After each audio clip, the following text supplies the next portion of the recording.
Welcome everybody to today's session of the spring series of the euroCRIS webinar 2021. Yesterday we had the possibility to get an insight of Gizmo, a homegrown RIS system of the University of Ghent. Before starting today's presentation on the DRIS Plus project, some short housekeeping issues. This session will be recorded, and of course the recording will be made available afterwards. And if there's anything you would like to ask or comment on, please use the chat to do so. At the end we have time to pick up any questions or comments. And now for the DRIS Plus project, which aimed at enhancing the euroCRIS directory of research information systems and make it searchable via a dedicated API. It will be Jan Dvorak and Pablo de Castro, who are both members of the euroCRIS board and who served as project coordinator and technical lead for the project, who will lead us through this issue. Pablo and Jan, you have the floor. Thank you, Eiken. Hello, everybody. Good afternoon or good morning, depending on the time zone you're in. My name is Pablo de Castro. I will go through kind of the introduction to the DRIS and the description of the DRIS project. And then my colleague Jan Dvorak will complement the presentation with a live demo on mainly how the DRIS API that has been built on top of the Directory of Research Information Systems as part of this DRIS Plus project works. So let me start by saying that this DRIS Plus project has already finished. It ran from February 2020 to the 5th of February 2021. So it's been officially finished for a few months already, but we will be able to see that it's effectively still ongoing. Some of its aims are kind of midterm ones, and we are still working on enhancing the euroCRIS DRIS, the Directory of Research Information System. Another aspect I wanted to highlight here is that this is the sole webinar in the spring 2021 series of euroCRIS webinars that will address an internal project. All of the other ones, yesterday we had Gizmo, as Eiken has said, from the University of Ghent in Flanders, Belgium. Tomorrow we will have an insight on what research information management is about in the US. And then we have some input from Finland on Thursday, some input from Croatia on Friday. This DRIS Plus project webinar is the only session that will address an internal project run at euroCRIS. There could be other ones, and there will be other ones in the future. But this is because it has finished reasonably recently, and the community involving around this is important. We have chosen this one for the sole instance of a euroCRIS-led project. So, as mentioned at the bottom of the slide, I worked as coordinator for this DRIS Plus project. Jan worked as technical lead. We're both euroCRIS board members. Besides that, we have our own tasks. I'm serving as technical secretary for euroCRIS, whereas Jan is the leader for the SERIF task group within euroCRIS. Let me mention first that the DRIS Plus project was kindly funded by OpenAIRE. Next slide, please. Yeah, thank you. So you have on this slide an introduction, a summary for the DRIS Plus project on the OpenAIRE website for the Open Innovation Call. So there was a call in 2019, towards the end of 2019, aiming to select potentially innovative projects that could enhance the way OpenAIRE works and serves the community. And the DRIS Plus projects by euroCRIS was one of these.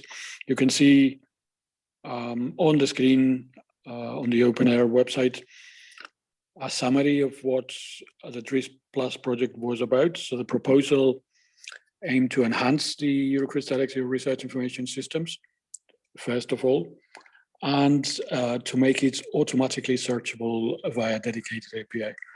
So the development, building an API on top of the DRIS was the main outcome from the project. It's not the only one, we will see it in a minute, but for OpenAIRE purposes, it's the main one, and we will see why in a minute.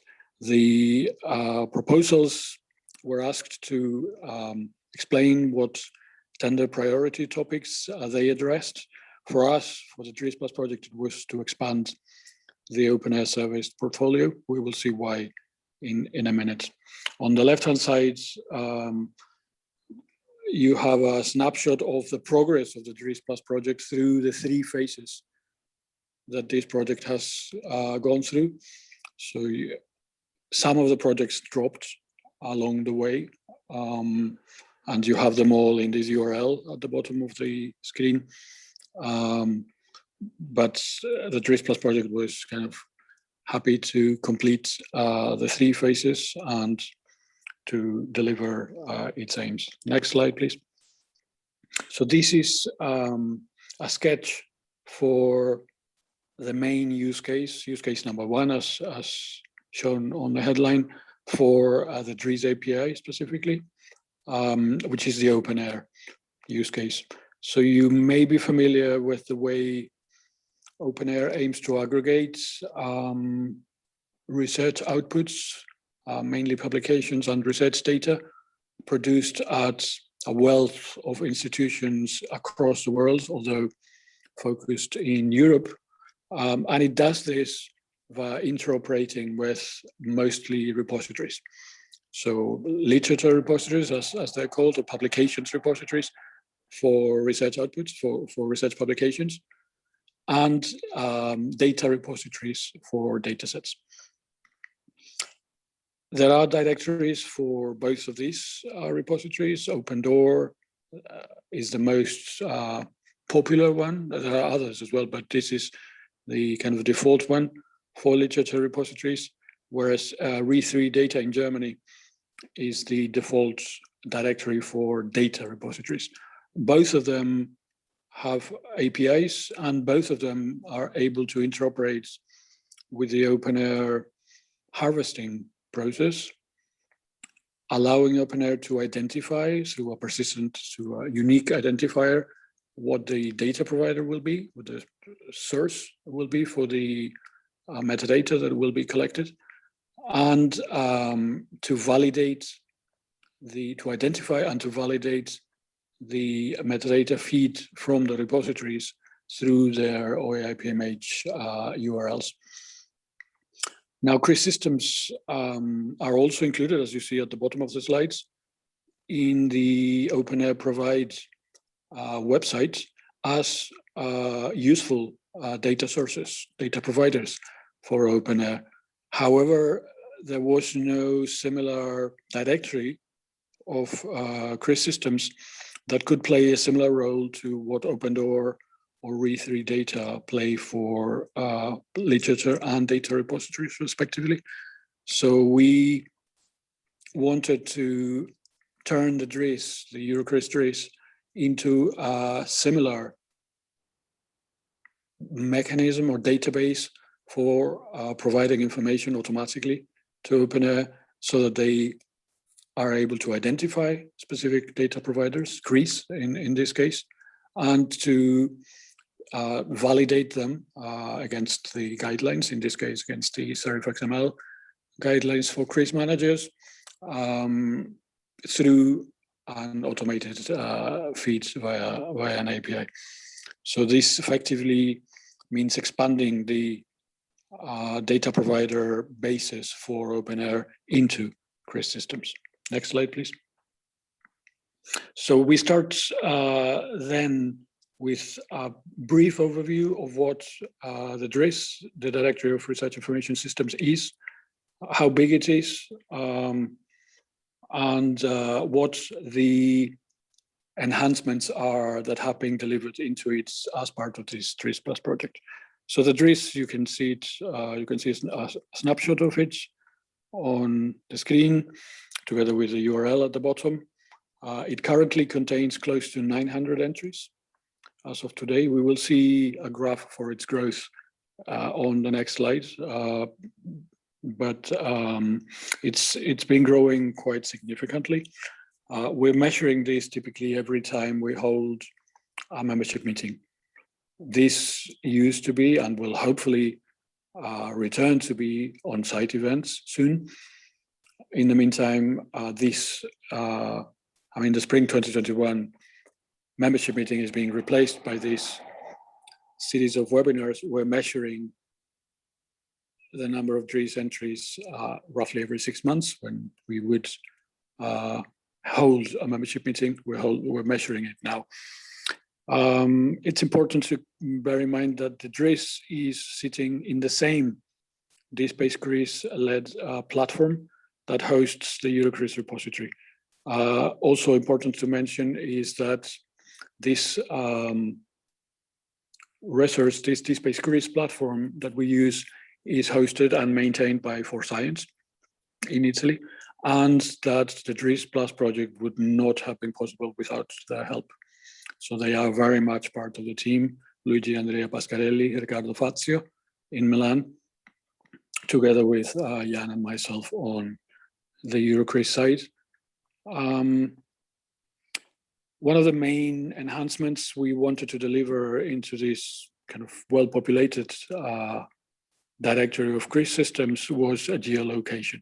So we wanted to show a map of where the CRIS systems are, so that it's possible to see how dense the dots are on the map, because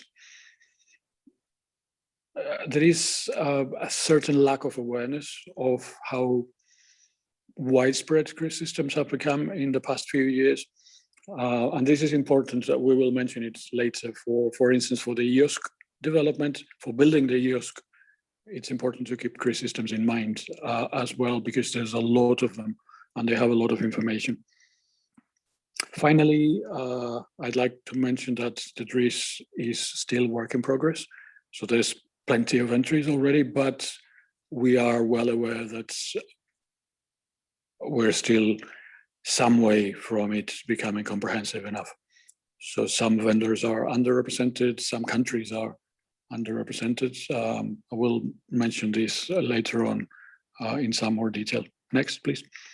So this is the geolocation feature I was mentioning. This is kind of the worldwide view on CRIS implementation, even if it's a partial one, as I mentioned. It's showing quite a few of them. Next slide, please. And we can see it in more detail for Europe, specifically on this slide. The dots in red are kind of single implementations, or are isolated enough for it to be possible to hover over the dot with your mouse and get a pop-up window showing a summary of what that CRIS system is.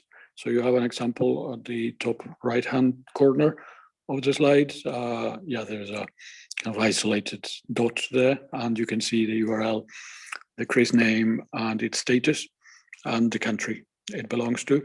You can see how widespread CRIS systems are across Europe, even if, again, we know that we're not covering everything out there. In fact, one of the main messages from this webinar is for any member out there to please check whether your CRIS system is listed.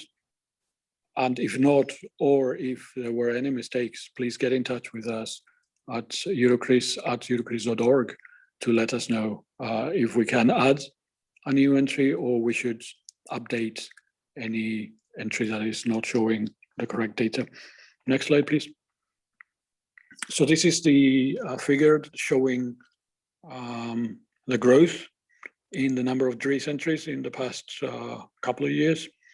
You can see quite steep growth rates from November 2018 to November 2019. It has basically tenfolded. Yeah, so it started very small because originally the DRIS was only available for or designed for serving euroCRIS members.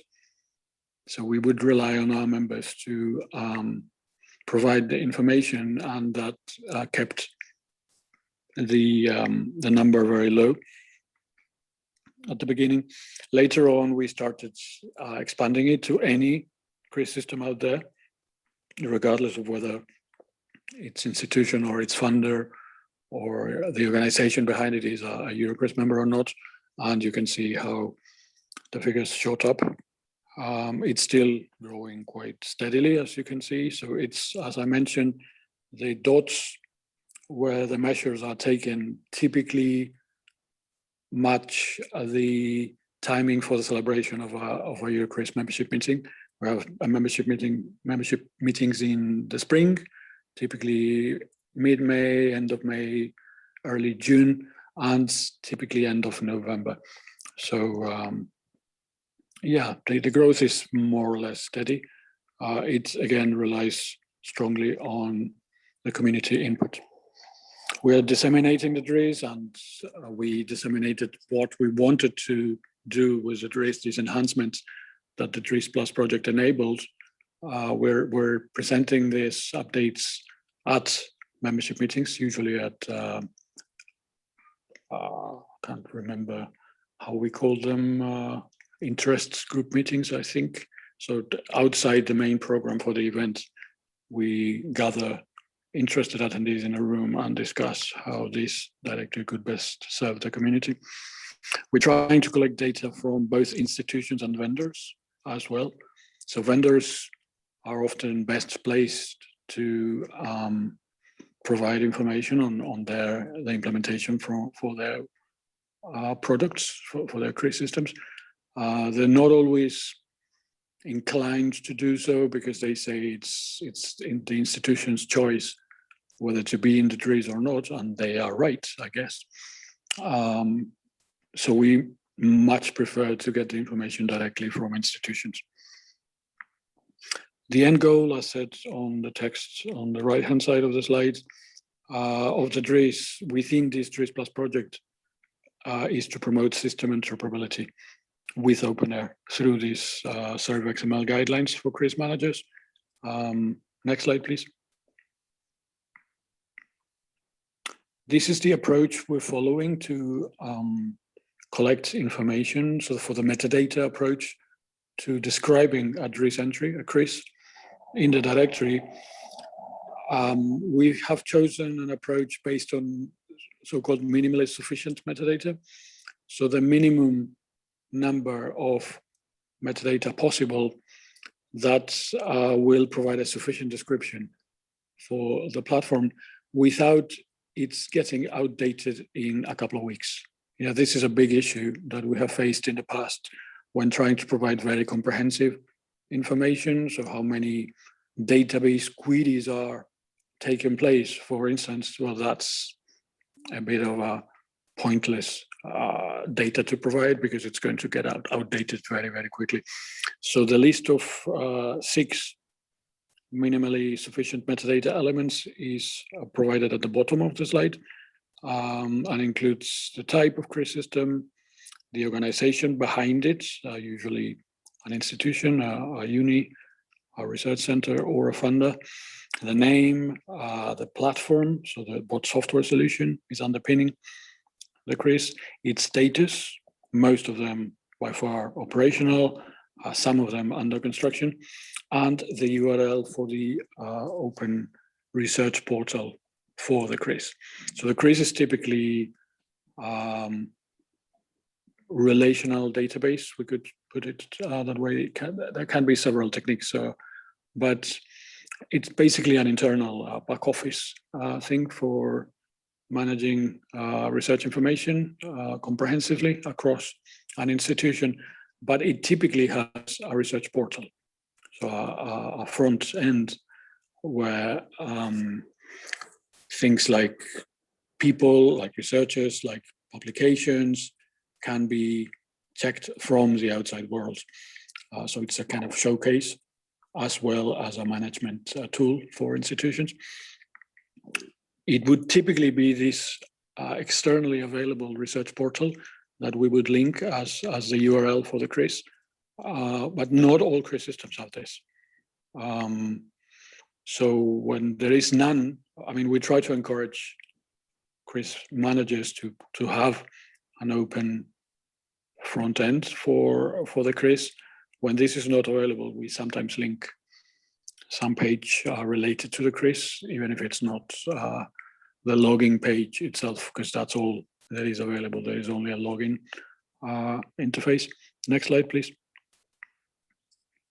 The way this minimally sufficient metadata approach translates into the information collection is this online DRIS submission form. So because it's only 6 fields and they tend to be fairly stable, so they're not going to suffer big changes in the short or mid-term, hopefully, we can rely on an online form that is available at the euroCRIS website on the URL at the bottom of the slide for any interested stakeholder out there to send us automatically the 6 metadata elements that will become a DRIS entry for their CRIS system. There is a captcha there in order to avoid spamming, but it's a very simple process that would allow anybody to get in touch with us without necessarily needing to know our contact email address. You can also drop us a line at our email address, eurocris@eurocris.org, and yeah, we will update an entry or create a new one with the data you provide. Next slide, please. Some other interesting stats for the Directorate of Research Information Systems are shown on the slide. So there's a kind of interesting debates always taking place within the euroCRIS board on whether euroCRIS should eventually change its name because of this kind of Eurocentric approach that its name conveys. It's an interesting point, and we never managed to agree on an outcome. But you can see on the distribution of DRIS entries of CRIS systems by country that out of the 10 top countries, 8 of them are in Europe. So it is, we will have the chance to compare the way research information management is operated in Europe and in the US tomorrow when we hear about how things are working in the US. But yeah, on top of the list, it's not a European country, and it's by far the top of the list. So it's India. It has over 300 implementations of the same system, which is IRINS, the one that is topping the list of software solutions. That is 1/3 of the DRIS, just for one country. Following which you have Norway, Italy, the UK, and then the United States. The United States is underrepresented here, by the way. There are far more than 42 CRIS systems, we know that, but it's really difficult because of this euroCRIS position in Europe. We are in the Netherlands after all, to collect the information, to raise awareness of the interest of euroCRIS to collect information worldwide and not just from European countries. In terms of the software solutions, which is always a question we get comments about and get queries about from institutions aiming to start a CRIS system. They ask us, hey, what do we choose? What do you recommend us to choose as a software solution? You can see a mix of solutions there. Again, some of them are a little bit underrepresented. But yeah, aside from IRINS, which is by far the largest one in India, you have Pure as a kind of well-known commercial solution, the more widely implemented solution in the world. It's everywhere, as opposite to IRINS, which is arguably much bigger than in terms of the number of implementations. Pure is there in practically every region in the world, as opposite to IRINS, which is only in India. Christine, the Norwegian solution, has 131 implementations, again in Norway. So this is practically all Norwegian research performing organizations running Christine. You have a significant number of in-house built systems. We saw one yesterday for Gizmo, the homegrown system for Ghent. IDIS, it's the Italian research information system, again, implemented across universities in Italy. Omegap series Polish, with 31 implementations in Poland. And then you have the open source solutions.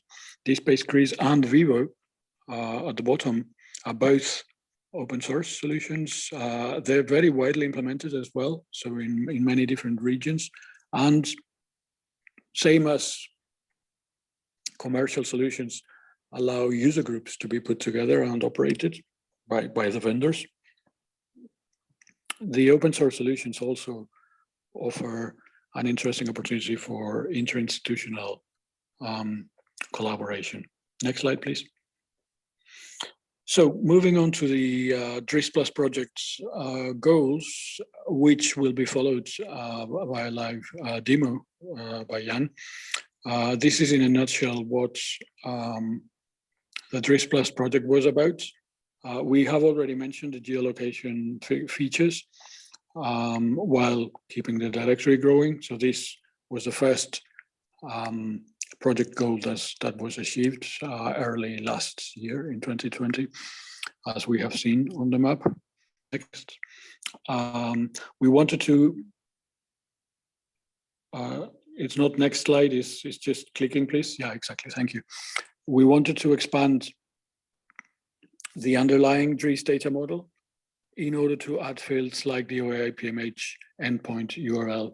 This, as the footnote says on the slide, is the URL that the CRIS system will use to expose its metadata feed to external stakeholders, and specifically to OpenAIRE. So we wanted to have this URL as part of the description for a DRIS entry for a CRIS system, whenever available. It's only a bunch of them out there that have an OAI-PMH endpoint URL available at the moment, but those that have one are including them as a metadata element in the DRIS. Next, please. We also set out to implement badges on the DRIS to highlight CRIS systems that are already OpenAIRE compliant, or CRIS systems that are hosting research data sets, or their associated metadata. We'll see a couple of examples in a minute. Next. We also wanted to add a basic authentication layer for users of the DRIS API. So once we had the API in place, we wanted OpenAIRE to be its first and foremost user. And we didn't want the information to be necessarily available for anybody out there. So we set up basic authentication on the API so that only trusted stakeholders are able to retrieve information from CRIS systems at this stage. Next. And finally, one of the ongoing goals for the DRIS Plus project was to test a real-life OpenAIRE validation workflow for a first case study. So we wanted to check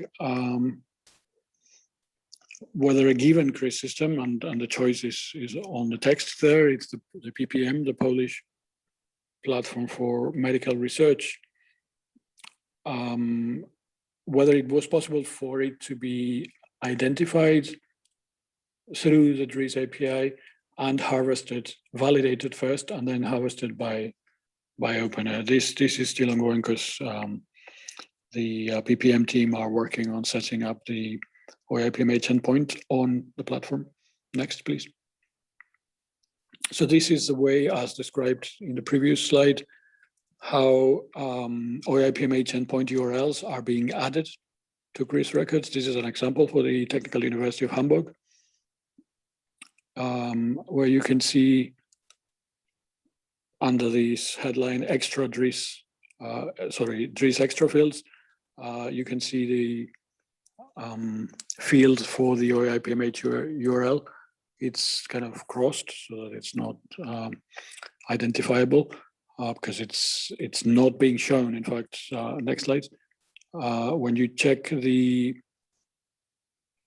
record for this Technical University of Hamburg CRIS system, you can see that if you are logged in, you see that on the top right-hand side of the screen, of the screenshots, you can see that I'm logged in there. You can see under additional information on the records, again, the OAI-PMH endpoint URL, but they're only visible if a user is logged in the DRIS. Otherwise, next, please.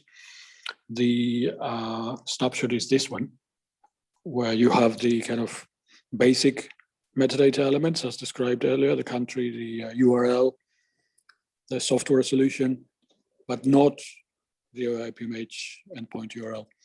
You can also see that this specific CRIS system at the TU is already being harvested by OpenAIRE and subsequently carries the OpenAIRE badge in the DRIS.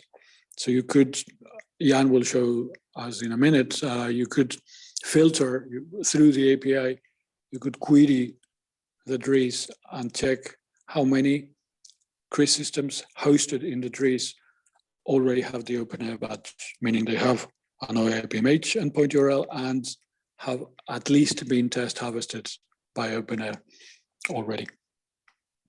Next slide, please. So the other additional metadata element we set out to implement as part of the DRIS Plus project was marking CRIS entries in the DRIS that are hosting research datasets. Why are we doing this? I'll explain it in a minute, although I'm sure you can imagine why we would like to have CRIS systems that host research datasets highlighted in the DRIS. You can see under the coverage metadata fields element, the dataset marking there for these PPM that we mentioned earlier. Next slide, please. And this is, again, the outside view of the DRIS records, where you have the RDM Plus badge. This is the badge that has been implemented as part of the DRIS Plus project, highlighting those DRIS entries that are hosting research datasets or there is associated metadata, including this one, for instance. Again, the coverage element is not shown on the summary. You can see that this one includes a description, by the way, which is always available as an element, as a metadata element for the description. We're not asking, again, this to be provided as part of the minimally sufficient metadata because it tends to change. So it gets outdated sooner rather than later, and then we would have issues. We would need to be constantly updating texts and entries. If you would want to provide a description for your entry that doesn't have one, again, feel free to do so. Just please keep an eye on the fact that it needs to be reasonably up to date. Next slide, please. So this is the reason why we wanted to implement this RDM Plus badge, to highlight on the DRIS what entries, what CRIS systems hosted in it host research datasets. And this is because the EOSC is around the corner. It's already getting built. And it's currently relying on data repositories, sometimes also on literature repositories, as default data providers for datasets. Many datasets are being stored in publications repositories because it's not that many of them, and because it's easier to use a platform that you already have than it is to create a new one just for datasets. Next. However, and this is very important, many CRIS systems will often contain datasets too, or at least especially in cases like the Netherlands, for instance, where the datasets are kept, physically kept in a centrally managed platform, easy, at least they will have metadata on datasets. So next, that means that CRIS systems are interesting as potential data providers for the EUSC, the European Open Science Cloud, even if they are rarely registered in data repositories, data repository directories, sorry, like re3 data. So how would the EUSC know what CRIS systems, among the whole set of CRIS systems that are available out there, which ones of them are hosting datasets at institutions that will often not have a data repository, and how can they collect the information from them? This is through the DRIS.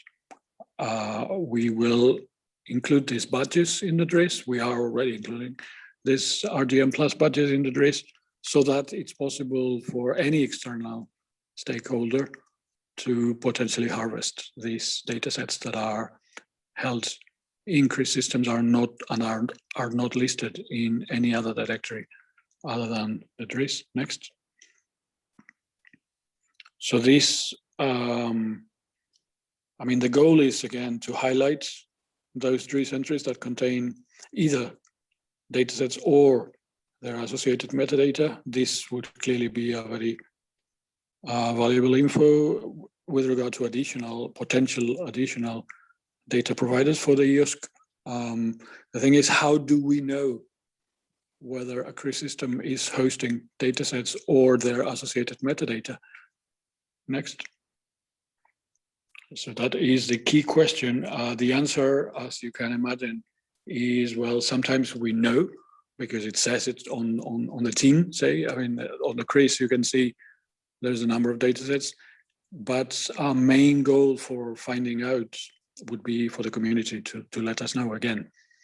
So for anyone out there with a DRIS entry already available, it would be a question to check whether or not it should show the RDM Plus badge and whether or not it's showing the RDM Plus badge.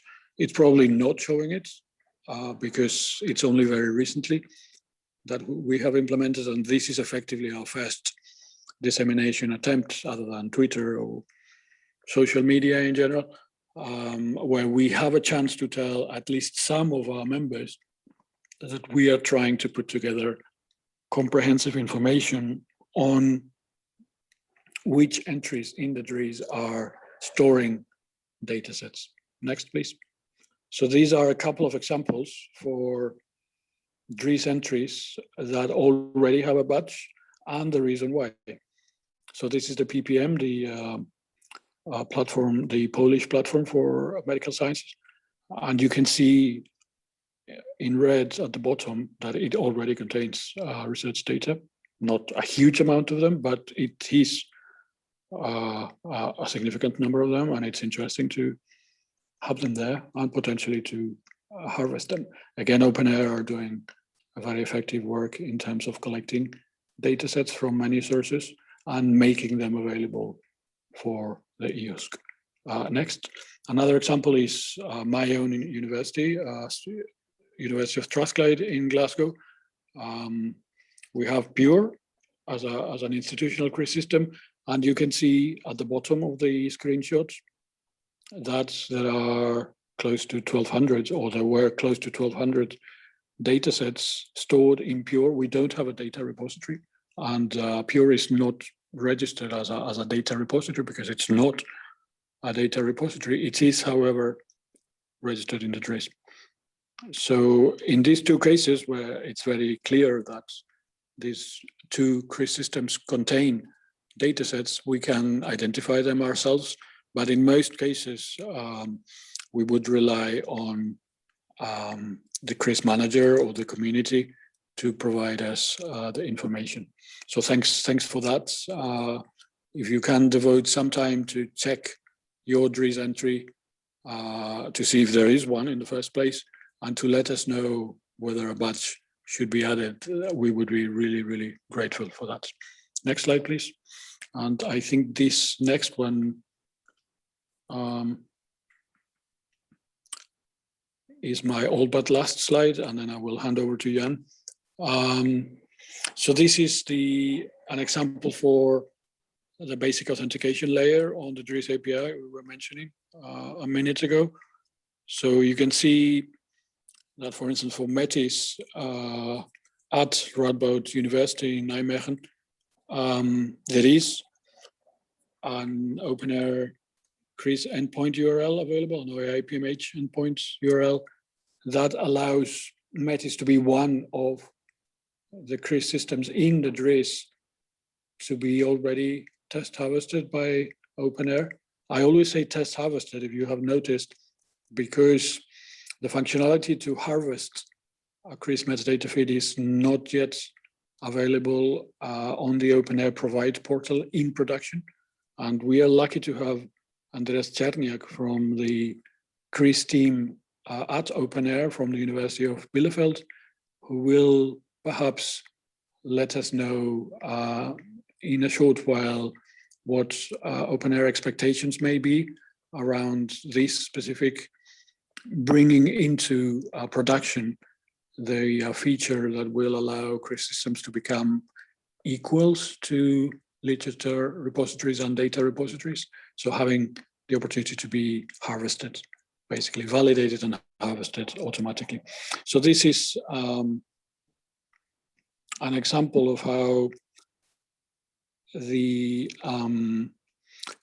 OAI-PMH endpoint URL is harvested from the DRIS API. So it's externally collected only if the user doing it, the external stakeholder doing this retrieval has used the correct authentication. This again is aimed to protect the CRIS metadata feed from overexposure. So we wouldn't want anybody out there to harvest CRIS feeds. Next slide, please. And this is my last one. As I mentioned, it is aiming to summarize what we call the use case number 3 in the DRIS Plus project. So we would envision using the DRIS API to provide information to national research information management offices in a given country. Same as we are able to highlight, so Jan will show in a minute, the DRIS entries through the API to OpenAIRE, for instance, and OpenAIRE don't really care where these CRIS systems are. We could filter the API by country. For instance, you have an example there for Germany. Germany have 34 entries in the DRIS. As per the screenshot there, it may have grown a little bit actually. That's quite a lot of them. The DRIS has been collecting this information for some years already, and it's probably quite an authoritative source of information for a national office in a country that wished to provide a snapshot of what CRIS systems are available in a country. So what universities have CRIS systems, what kind of CRIS systems they have, what sorts of software solutions, a summary. It would be possible to get it from the DRIS API, actually, by just filtering by country. And you would have this kind of two-way information exchange where if the national level research information management office in a country found out that a new university has implemented their institutional CRIS system, they would let euroCRIS know, and the entry would be added to the DRIS and would again become part of the snapshot, national level snapshot that the DRIS would provide to the country, to the National Research Information Management Office in a country. Arguably, we could do something similar for vendors, where you would filter the DRIS by software solutions, APR. We had seen 172, I think it was. So you could get the whole set of entries in, I mean, for pure implementations from the DRIS API, put them on a map. We have this geolocation feature, meaning we have the latitude, longitude for each of the entries. You could put everything in a map and provide it as a snapshot from the vendor. Again, euroCRIS hoping to collect from the vendor the information for any new implementations. This is a little bit of a longer shot, I must say. It's difficult. I mean, the vendors, they already know how many implementations they have. They don't necessarily want to advertise it, and they could do it themselves in any case. But it's kind of the same rationale for information exchange. And again, the DRIS contains this information, and the DRIS API is able to expose it and share it with external stakeholders. And that is my update. Thank you. Next slide marks the beginning of the demonstration, the live demo for the DRIS API. I will hand over to Jan now. Thank you. Thank you, Pablo, for this great exposure on the DRIS API. Yes, let's see how it works. So the basic example here, of course, is the list of all entries we are having in the DRIS. So let me click here, and this is what we are getting.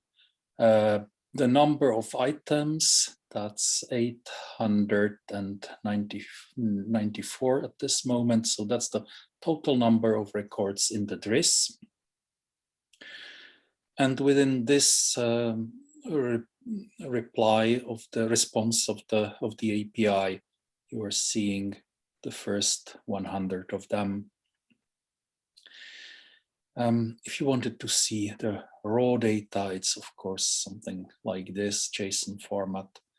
Not too easy to read, but luckily there are ways to visualize that. Yeah, what we get here is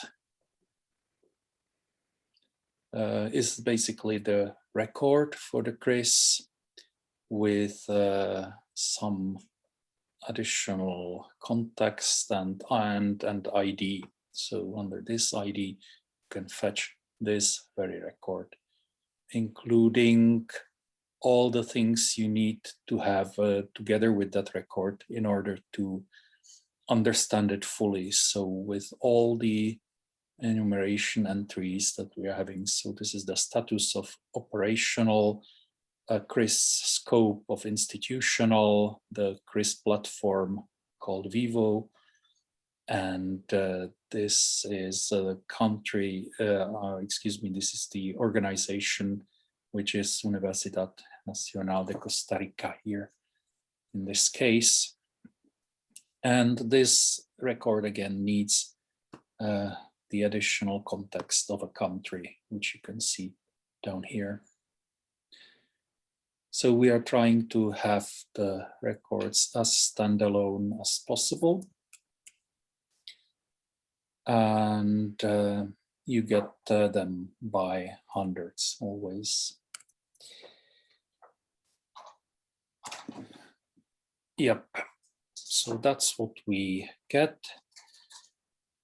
If you want the next slice of the set, you have to iterate through an HTTP header. There is a hint of the URL where you can fetch the next chunk. So that's quite the a standard REST way of iterating through a list.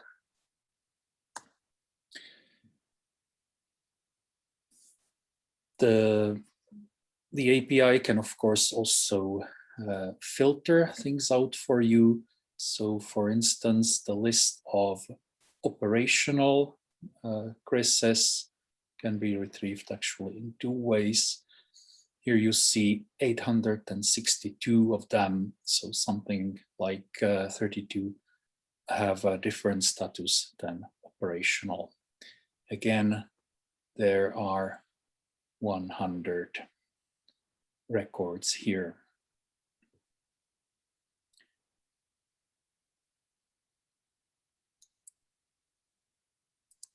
Let's see if you can also try this out. So I'll post this URL into the chat for you to try yourselves. And perhaps you can come up with ideas of using that API beyond the use cases we have already envisioned. Yeah, other possibilities of filtering by country, not necessarily a single one. So here is a collection of 3 countries, Germany, Austria, and Switzerland, where we can see 34 CRISes in the status of operational.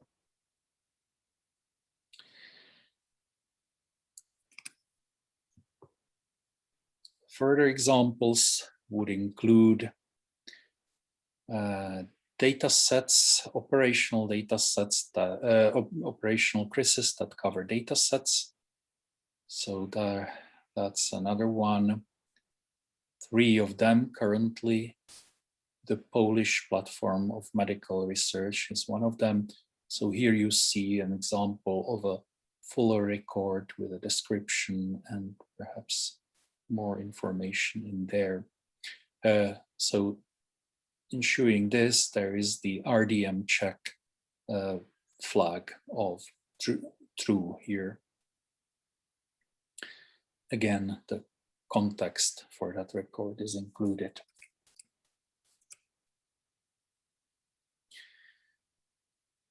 The RDM plus badge, a similar search, yielding 3, and that's because basically these 2 searches are equivalent.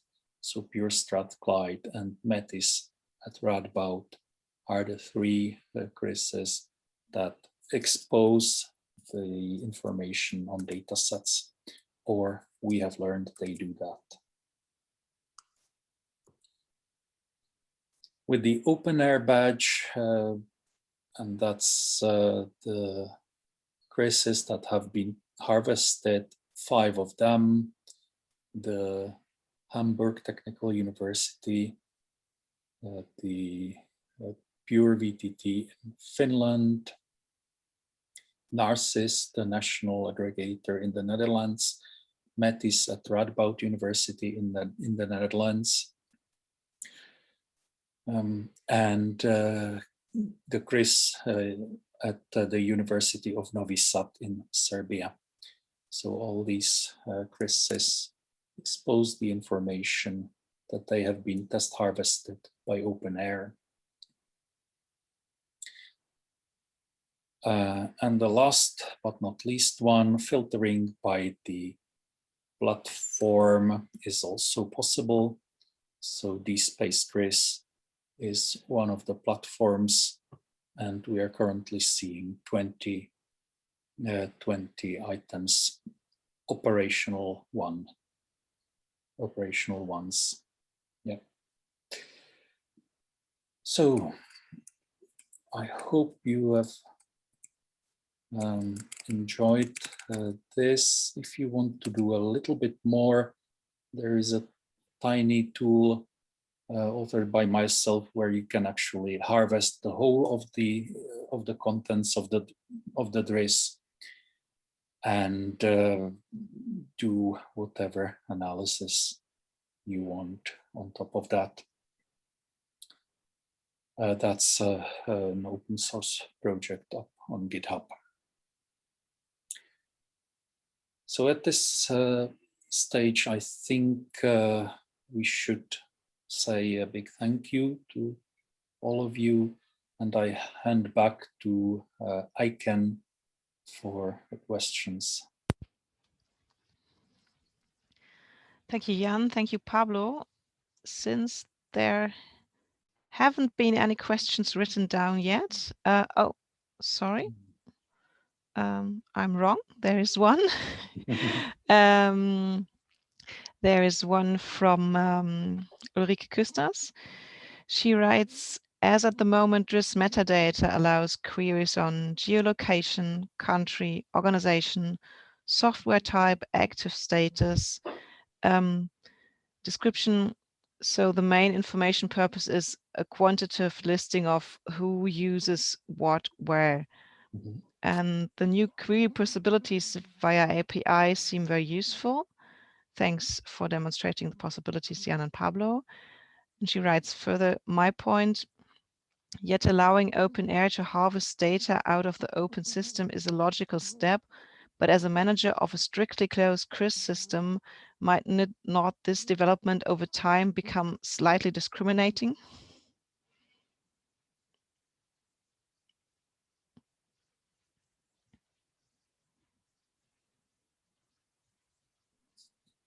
So I'm happy to answer that. It is a discussion we have been holding.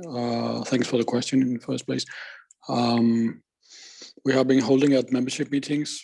So whether in the end it's about what a CRIS system is, whether it's required for a CRIS system to have a so-called research portal, it's how we would normally call it,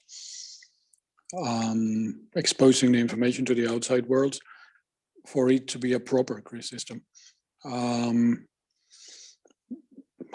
There's no consensus on that. There are opposing views on this topic. The thing is, if there is no indication whatsoever that a CRIS system is available because it has no front end, it's really difficult to identify it or for it to be relevant to the outside world, I would say. So if it's just an internal tool, it's kind of very difficult. I mean, euroCRIS is all about building a community of research information management practitioners that can learn from each other and what each institution is doing in one area or another. And this kind of very much relies on being able to show what's being done. Let's say yesterday there was a question, are you doing, for the Gizmo team, are you doing anything in the area of research evaluation? And of course you can do it behind closed doors, but it's much more effective in terms of sharing a best practice or learning from each other if it is visible online. And yeah, I would argue there aren't that many reasons why you would choose to have your CRIS closed. So it's not really, of course, some of the information is confidential and should not be made available, but information on researchers, on publications, patents, data sets, even research facilities and instruments or equipment at an institution, that is valuable. I mean, if I'm a company, I want to know where I can find a hydrodynamic canal to test my naval designs. And it's really valuable to have the information available openly from the institutions. And this is the kind of default thinking behind institutions. And this is why most of the platforms are open, or at least have a research portal, an open research portal. Now, whether or not those that do not have one are discriminated, I would say not necessarily. So they can perfectly well be listed on the DRIS.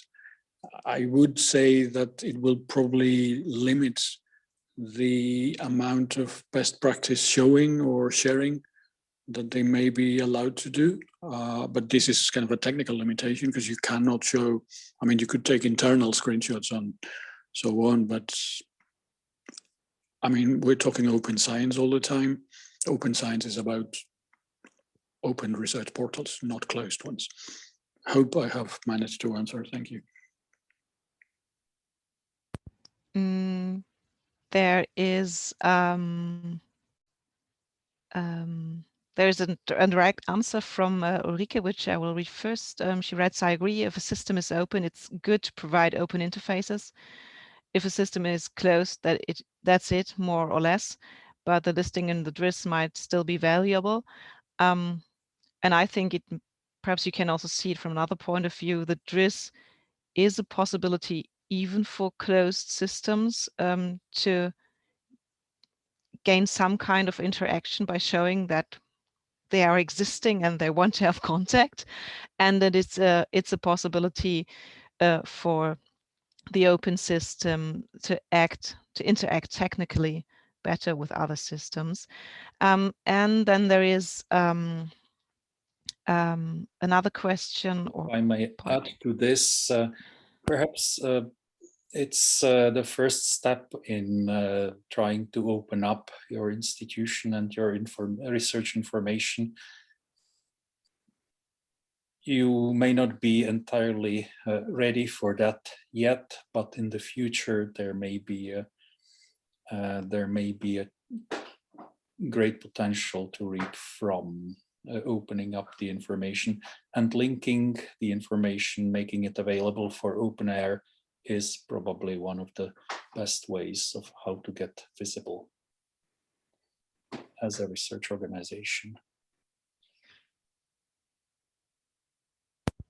Then there is another question, more or less aiming at the closed CRIS systems, which comes from Ed Simons and reads, do these closed CRIS systems also prevent or block their researchers from showing info through other sources, like, for example, ORCID? I don't know if Ulrike wants to answer that directly. Yes, she does. She writes, not exactly. We have a large open repository that allows ORCID and all, but a closed CRIS for internal evaluation purposes.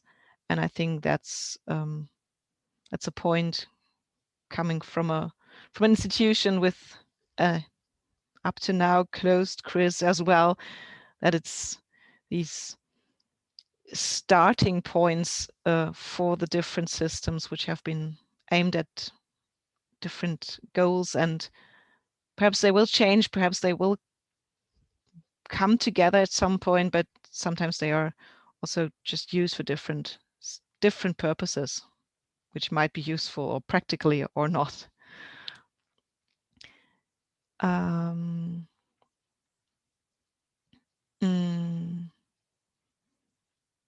So I'm sorry, I have to follow up with the with the chat a little bit. There's a question from Pablo, who writes, why would it be relevant for an institutional CRIS to be harvested by OpenAIRE if the repository is already OpenAIRE compliant? Yep, that's an interesting aspect to reflect on, because it's often asked by institutions themselves. So if your repository is already OpenAIRE compliant, it means that OpenAIRE is harvesting information on mostly publications,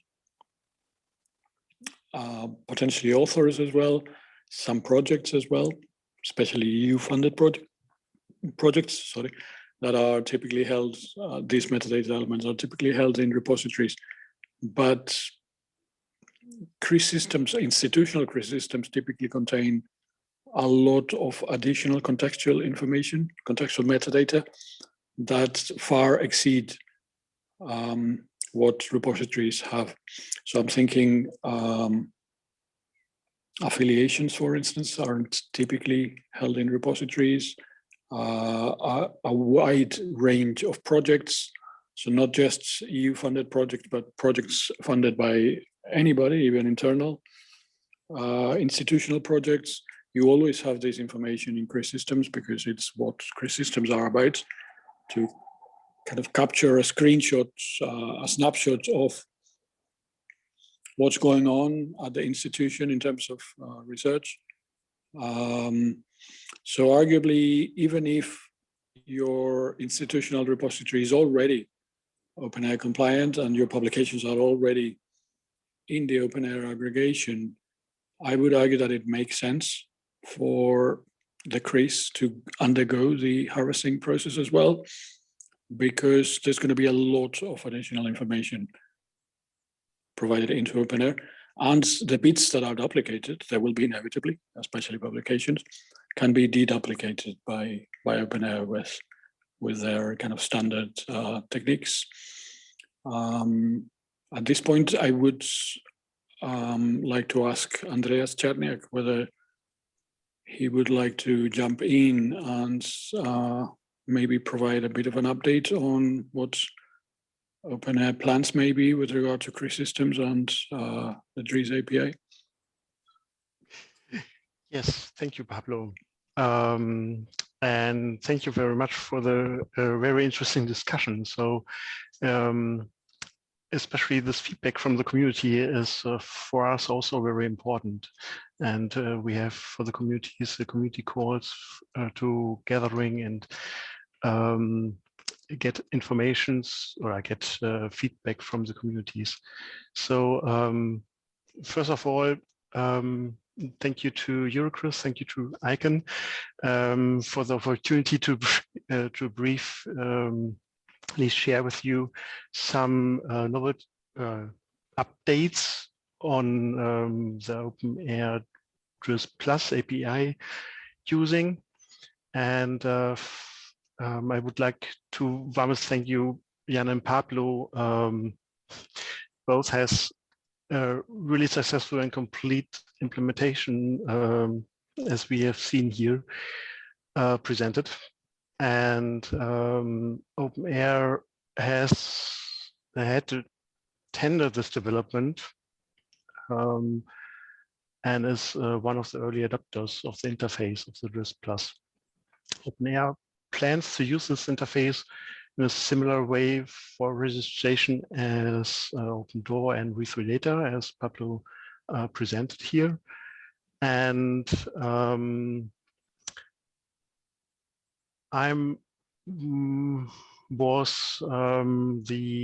during the phase of Open Innovation Call from OpenAIRE side, the technical supervisor of this project.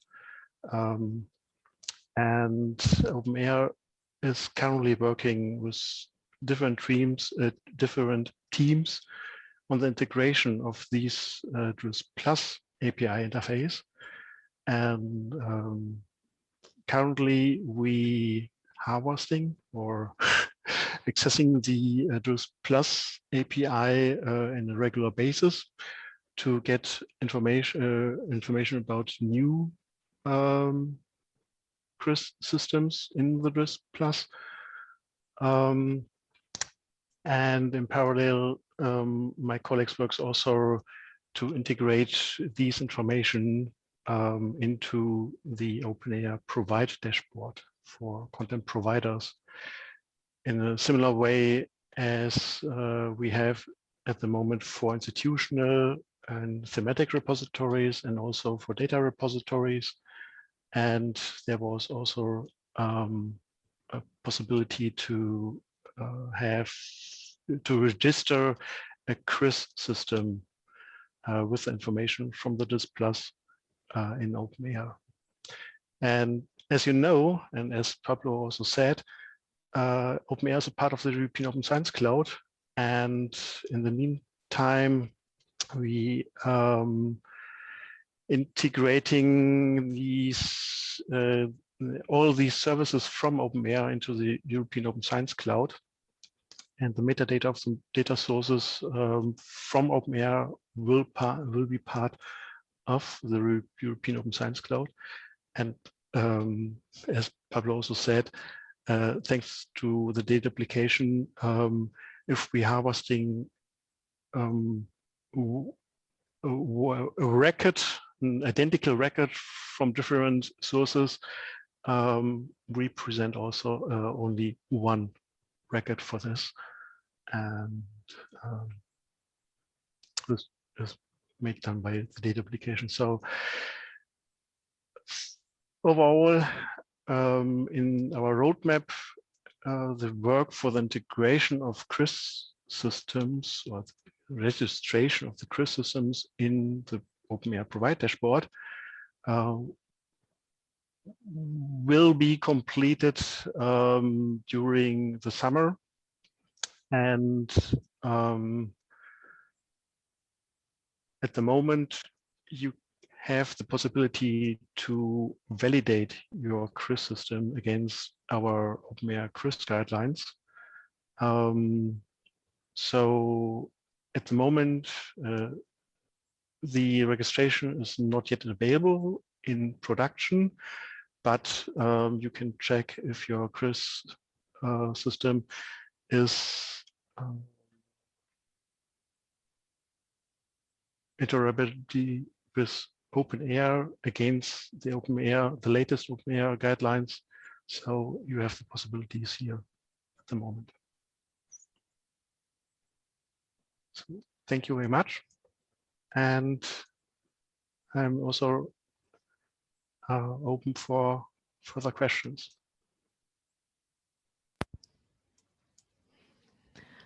Thank you, Andreas. So we are all looking forward to the coming summer. And of course, we're now all going to start and check our CRIS systems if we haven't done that yet. There is another question from Pablo, and I think that one will be for me. It's has there been any expression of interest from national RIM offices with regard to information exchange with the DRIS for collecting a national level CRIS implementation landscape? So now I'm talking as a member of the AG Forschungsinformationssysteme, which is CRIS systems in Germany. And we have been thinking of such depiction for quite some time. We never found the right point to start from. And now we've been asked by the euroCRIS colleagues to see if it wouldn't be a possibility to use the DRIS for this purpose. And we are actually going to start next week with a small working group to check on the one hand what possibilities the DRIS provides us with, but also to critically ask ourselves, what is it we want to display? What is it we can display? What technical and financial and so on possibilities we have? But we, of course, aim to find a solution which in some way cooperates with the DRIS, because I think we all agree upon that it's a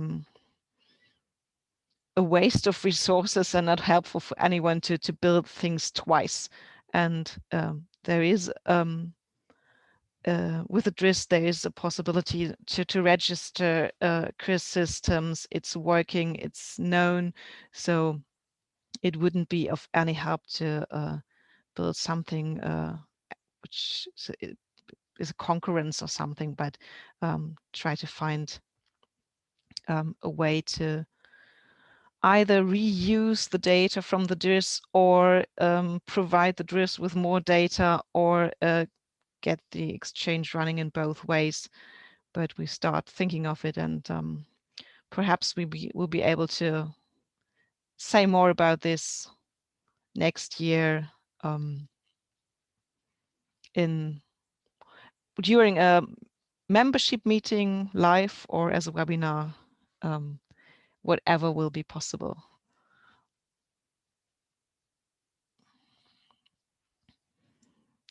So I'm having a look at the chat. There are links that have been posted. There are no further questions yet. So I will just start closing this session. I still have some housekeeping issues at the end. So if there's anybody wanting to come up with further questions, please don't hesitate. I will be looking at the chat again. The webinar today is only the second one this week. There will be, okay. There will be 3 more. At the moment, I'm unfortunately not able to share my screen, but I can tell you that there will be. You should be able to share now. Okay. No, I'm not. Sorry. Yeah. But I will go on trying, and I try to talk at the same time. Tomorrow at the same time, there will be a presentation on, yes, there it is. The research information management practices at US institutions, which already has been mentioned by Pablo earlier. It will be presented by Jan Friedrichsen from the University of Minnesota and by Rebecca Bryan from OCLC Research. On Thursday, we'll get an update on the development of the Research FE portal from Hanna-Mari Puska from Finland. And on Friday, closing this series of webinars, there will be a presentation on the CRIS project to build a national CRIS in Croatia. So you're very welcome to join all these presentations. And now I have to check. There don't seem to be any further questions. If you have any questions afterwards, please don't hesitate to contact either of us. As I said at the beginning, the recording of the webinar will be made available the coming days. And so this leaves me to say thank you to Jan, thank you to Pablo, and thank you to Andreas, and of course, thank you to all participants listening and taking part in the discussion. And I hope we all meet virtually again one of the next days. Bye-bye from Kiel.